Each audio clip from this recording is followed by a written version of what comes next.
Assalamualaikum warahmatullahi wabarakatuh dan salam sejahtera. Kami dari kumpulan 8, kumpulan kuliah E, BSK 3123 Sastra Kanak-Kanak dan Remaja. Pada hari ini, saya akan menceritakan sebuah cerita Sang Arnab dan Sang Kura-Kura. Sebelum itu, saya akan memperkenalkan ahli kumpulan saya.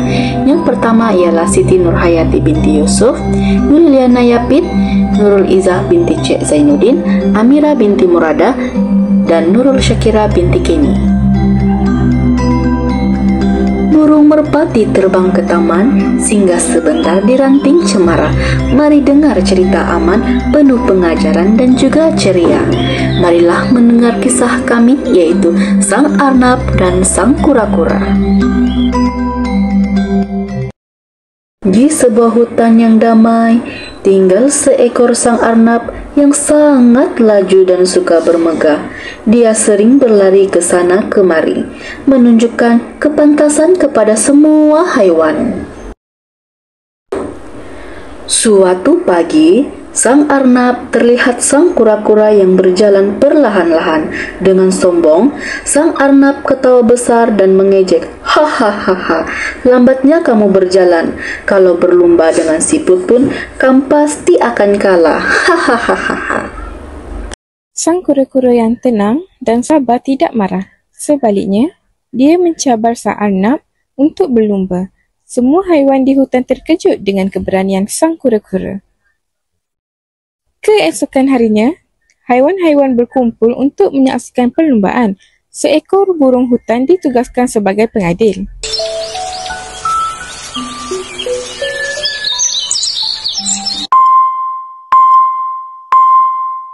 Perlumbaan pun bermula.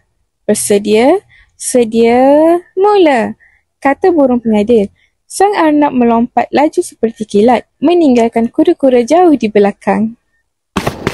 Setelah berlari seketika, Sang Arnab menoleh ke belakang dan tidak nampak Sang Kura-Kura. Dia ketawa kecil dan sambil berkata, "Takkanlah dia boleh kejar aku. Hahaha." Merasa terlalu yakin, Sang Arnab memutuskan untuk berehat sebentar di bawah pokok yang rendang. Sambil berkata, "Aku tidur sebentar pun, ia tidak akan sempat memotong aku," katanya sambil tertidur. Sementara itu, Sang Kura-Kura terus berjalan dengan perlahan-lahan tanpa berhenti.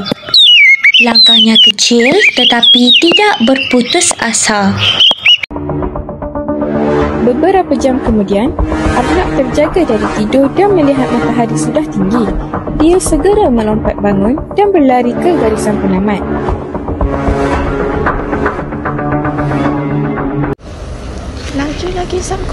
Apabila tiba di garisan penamat, Sang Arnab terkejut besar kerana Sang Kura-Kura yang sudah berada di sana dikelilingi haiwan-haiwan yang bersorak gembira.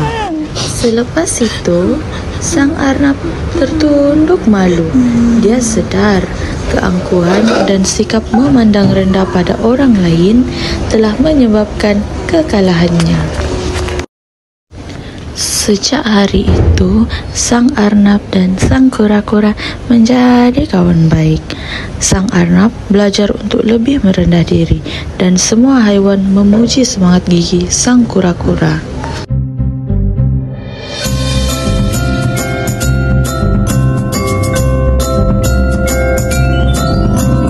Mari dengar, wahai kawan, hikayat lama berwajah baru, penuh nasihat dan teladan. Inilah pada zaman dahulu.